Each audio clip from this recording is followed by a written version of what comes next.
বন্ধুরা তোমরা কেমন আছো? আজকে মিনি কিচেনে কি রান্না করবো বলো তো? চাল কুমড়োর ঘন্ট। তোমরা কি খেয়েছো চাল কুমড়োর ঘন্ট? এটা কিন্তু একটু অন্যরকম ভাবে রান্না করবো। আমার দিদা আমাকে বলে দিয়েছে এইভাবে চাল কুমড়োর ঘন্ট রান্না করতে হয়।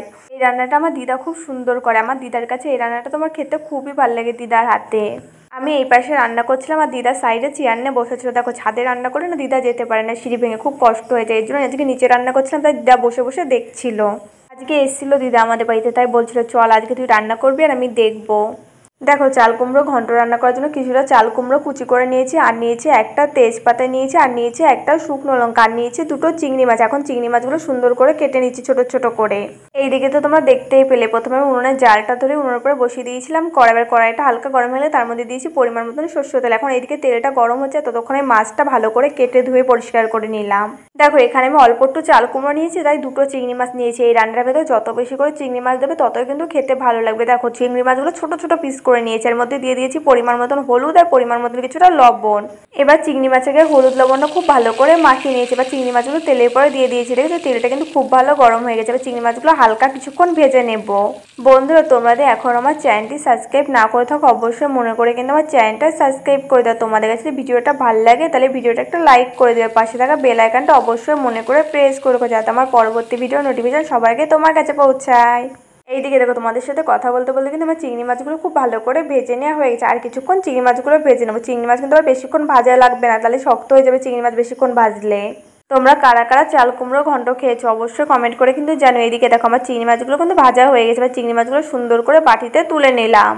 চাল কুমড়োর ঘন্টটা রান্না করতে না বেশি মশলার দরকার না, খুব অল্প মশলায় রান্নাটা হয়ে যায়। এইদিকে দেখো চিংড়ি মাছগুলো তুলে নিয়ে ওই তেলের ভিতরে দিয়ে দিলাম কিছুটা জিরে সম্বরা, আর সঙ্গে দিয়ে দিয়েছি একটা তেজপাতা মাঝখান দিয়ে ছিঁড়ে দিয়ে দিয়েছি, আর সঙ্গে দিয়েছি একটা শুকনো লঙ্কা, সেটাও মাঝখান দিয়ে ছিঁড়ে দিয়ে দিয়েছি। এবার জিরে শুকনো লঙ্কা তেজপাতাটা খুব ভালো করে নাড়াচাড়া করে কিছুক্ষণ ভেজে নেব।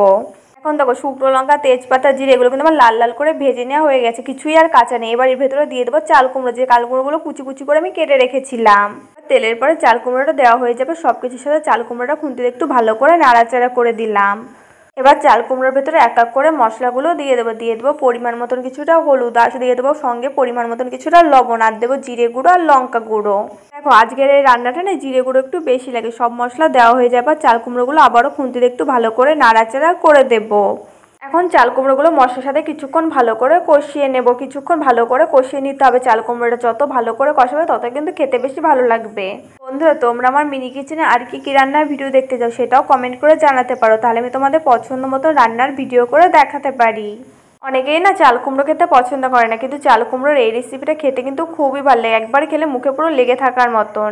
দেখো চাল কুমড়োটা মশলার সাথে ভালো করে কষাতে কষাতে কিন্তু রান্নার থেকে দেখো তেল ছেড়ে দিয়েছে। আবার কিছুটা পরিমাণে চালের গুঁড়ো আমি বাটিতে নিয়ে নেব। এদিকে আমি কিছুটা পরিমাণে চালের গুঁড়ো বাটিতে নিয়ে নিয়েছি। এবার চাল কুমড়োর ভিতরে দিয়ে দেবো ভেজে রাখা চিংড়ি মাছগুলো। এবার কিন্তু চিংড়ি মাছ দিয়ে চাল কুমড়োটা আবারও কিছুক্ষণ ভালো করে নাড়াচাড়া করে দিলাম। এখন আরও কিছুক্ষণ চাল কুমড়োটাও হতে দিতে হবে। তোমরা চাল কুমড়োগুলো দেখে বুঝতেই পারছো চাল কুমড়োগুলো কিন্তু ভালোই গলে গেছে, আর যেটুকু বাকি আছে সেটুকু আমি জল দেওয়ার পর গলে যাবে। আমি কিন্তু চাল কুমড়োর ভেতরে নর্মাল জল দেবো না, চালের গুঁড়োটা গুলেই দেবো। দেখো চালের গুঁড়োর মধ্যে আমি কিছুটা জল দিয়েছি। এবার চালের গুঁড়োটা খুব ভালো করে গুলে নিচ্ছি, এটাই আমি আজকে রান্নার ভেতরে দিয়ে দেবো। এই চাল কুমড়োর ঘন্টটায় কোনো জল দেওয়ার দরকার নেই, চালের গুঁড়োতে যে জল দিয়ে গুলবে সেটা দিয়ে দিলেই রান্নাটা হয়ে যাবে। পরে আমার মনে হয়েছিল চাল কুমড়োর ঘন্টটায় কিছুটা জল কম আছে, তাই বাটিটা ধুয়ে আমি পরে কিছুটা জল দিয়ে দিয়েছিলাম আবারও। এখন দেখো চাল কুমড়োর ভেতরে আমি যে জলটা দিয়েছি এই জলটা কিন্তু আবার পুরো শুকিয়ে নেবো। পুরো শুকনো শুকনো রান্নাটা করবো। আবার জল দেওয়া হয়ে যাবে, চাল কুমড়োটা খুন্তিতে ভালো করে নাড়াচাড়া করে দিলাম। এখন চাল কুমড়ো ঘন্টটা আরও কিছুক্ষণ হতে দিতে হবে। চাল কুমড়ো ঘন্টটা যখন হয়ে যাবে সাইডে না তেল ছেড়ে দেবে, তোমরা দেখেই বুঝতে পারবে যে রান্নাটা হয়ে গেছে। যে জলটা আমি দিয়েছি চালের গুঁড়ো সেই জলটা আমি পুরোটাই শুকিয়ে নেবো। চালের গুঁড়োটা কিন্তু খুব পরিমাণে দেওয়া যাবে না, অল্প পরিমাণে চালের গুঁড়ো দিয়ে জলটা একটু বেশি করে দিয়ে পাতলা করে গড়িয়ে নিতে হবে। দেখো এই রান্নাটা করা না খুবই সোজা, খুব তাড়াতাড়ি রান্নাটা হয়ে যায়। খেতে বিশ্বাস করো খুবই টেস্টি হয়। আমার থেকে মনে হয় আমার দিদা আরও বেশি ভালো পারে। দেখো তোমাদের সাথে কথা বলতে বলতে আমি চাল কুমড়ো যে জলটা দিয়েছিলাম পুরোটাই শুকিয়ে নিয়েছি। এখন প্রায় রান্নাটা কমপ্লিট, তাই আমি মাঝখান দিয়ে দিদাকে একটু টেস্ট করার জন্য দিচ্ছিলাম। দেখো তো দিদা খেয়ে তোমার মতন হয়েছে কি না। এখন দেখো চাল কুমড়োগুলো কিন্তু একটু আস্ত নেই, পুরো গলে গেছে। এবার নামানোর আগে উপর দিয়ে দিয়ে দিলাম অল্প পরিমাণে কিছুটা গরম মশলা গুঁড়ো। গরম মশলাগুলো দেওয়া হয়ে যাবে, খুন্তিতে একটু ভালো করে নাড়াচাড়া করে দিলাম। গরম মশলাগুলো দেওয়া হয়ে যাবে, চাল কুমড়ো ঘন্টটা আরও কিছুক্ষণ হতে দিতে হবে। তোমরা দেরি করছো কেন? তোমরাও তাড়াতাড়ি করে চাল কুমড়ো ঘন্ট বাড়িতে বানিয়ে অবশ্যই খেয়ে কিন্তু আমায় জানাবে তোমাদের কাছে কেমন লেগেছে। এখন কিন্তু আমার চাল কুমড়ো ঘন্টটা পুরো রান্না করা কমপ্লিট। এখন চাল কুমড়ো ঘন্টটা সুন্দর করে বাটিতে নামিয়ে নেব। আজকে তাহলে আসি, দেখা হচ্ছে পরের ভিডিও। ততক্ষণ সুস্থ থাকো, ভালো থাকো। ভিডিওটা ভালো লাগলে লাইক, কমেন্ট, সাবস্ক্রাইব, শেয়ার করতে একদম ভুলবে না কিন্তু তোমরা।